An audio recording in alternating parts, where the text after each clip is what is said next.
ನಮಸ್ಕಾರ ಫ್ರೆಂಡ್ಸ್. ನಾವಿವತ್ತು ಹೋಗ್ತಿರೋದು ಎಲ್ಲಿಗಂದರೆ ನಮ್ಮ ಅಜ್ಜಿ ಮನೆಗೆ. ನಮ್ಮ ಅಜ್ಜಿ ಮನೆಯಲ್ಲಿ ಏನಿದೆ, ಕಟ್ಟೆ ಪೂಜೆ ಇದೆ. ಈ ಕಟ್ಟೆ ಪೂಜೆ ಅಂದರೆ ಏನು ಅಂತ ನಿಮಗೆ ಮುಂದೆ ಹೇಳ್ತೀನಿ. ಸೊ ನಾವೆಲ್ಲ ರೆಡಿಯಾಗಿದ್ದೀವಿ, ಎಲ್ಲರೂ ಹೊರಟು ಕೂಡ ಇದ್ದೀವಿ.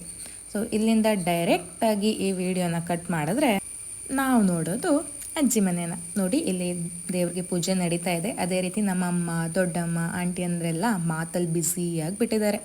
ಎಷ್ಟೋ ದಿನದ ಮಾತನ್ನ ಇವತ್ತೇ ಎಲ್ಲರೂ ಆಡ್ತಿದ್ದಾರೆ ಅನಿಸುತ್ತೆ. ಅದಾದ ನಂತರ ಇಲ್ಲಿ ಬಟ್ಟು ದೇವ್ರಿಗೆ ಪೂಜೆ ಮಾಡ್ತಿದ್ದಾರೆ. ನಿಮಗೆಲ್ಲ ಹೇಳಿದ್ನಲ್ವ ಕಟ್ಟೆ ಪೂಜೆ ಅಂದರೆ ಏನು ಅಂತ. ಸೊ ಇಲ್ಲಿ ಅಶ್ವತ್ಥ ಮರ ಮತ್ತು ಕಹಿಬೇವಿನ ಮರಕ್ಕೆ ಮದುವೆ ಮಾಡಿಸಿದ್ರು. 10 ವರ್ಷದಿಂದ ಹರಕೆ ಇತ್ತು ಅಂತ. ಅದ್ರ ಪ್ರಯುಕ್ತ ವರ್ಷಕ್ಕೂ ಅದಕ್ಕೆ ಪೂಜೆ ಸಲ್ಲಿಸ್ತಾರೆ. ಅದೇ ರೀತಿ ಇಲ್ಲಿ ಅಭಿಷೇಕ ಆದ ನಂತರ ದೇವ್ರಿಗೆ ಸೀರೆನೂ ಉಡಿಸ್ತಾ ಇದ್ದಾರೆ, ನೋಡ್ತಿರ್ಬೋದು ನೀವು. ಸೊ ಈ ಪೂಜೆನ ವರ್ಷಕ್ಕೂ ಮಾಡೋದಕ್ಕೆ ನಾವು ಫ್ಯಾಮಿಲಿ ಎಲ್ಲ ಒಟ್ಟಾಗಿ ದೇವ್ರ ಪೂಜೆನ ನಡೆಸ್ಕೊಡ್ತೇವೆ. ಈ ರೀತಿ ಎಲ್ಲ ರೀತಿ ಭಟ್ರು ಬಂದು ಇದನ್ನೆಲ್ಲ ಮಾಡ್ತಾರೆ. ಇದು ಹೆಚ್ಚಾಗಿ